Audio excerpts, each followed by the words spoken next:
Дәрісләрні рус тілінде алып барып, татарша тәрбие беріп кенә туган тілін саклап буламы? Татарстан президенті қоршындағы татар тілін саклау һәм үстерү буенча комиссия бүген шул хакта җыелып сөйләште.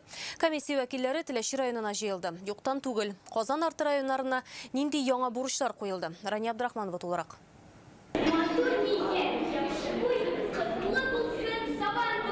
Милли гырыф-гадәтләрне җыр бию аша өйрәтү, дәресләрдә мультфильмнарны татар теленә күчерү, сүзләрне истә калдыру өчен төрле уеннар уйнау.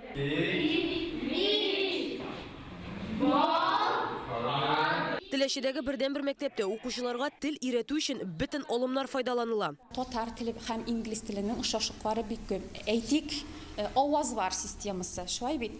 Культурабыз. Тел өйрәнергә зур мөмкинлек бирүче тагын бер урын китапханә. Алда нишлисез менә хәзер? Хәзер менә безнең китапханәдә безнең яңадан 2 зур конкурсыбыз бар.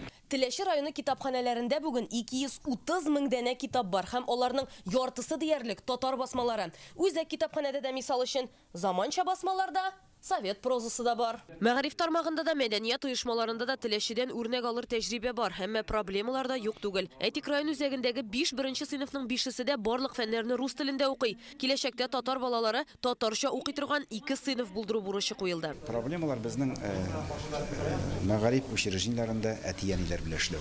Алар инде балалар бакчаларына тәрбиягә биргән вакытта да, мәктәпкә балаларны биргән вакытта да күбрәк рус телендә тәрбия һәм рус телендә белем бирүне максат итеп куялар.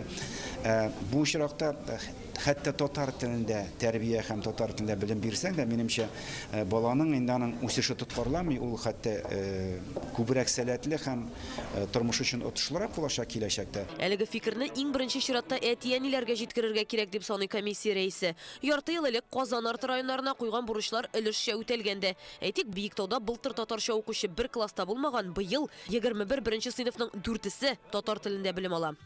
Теләче районыннан Рания Абдрахманова, Илшат Мөхәммәтов, Яңа гасыр каналы.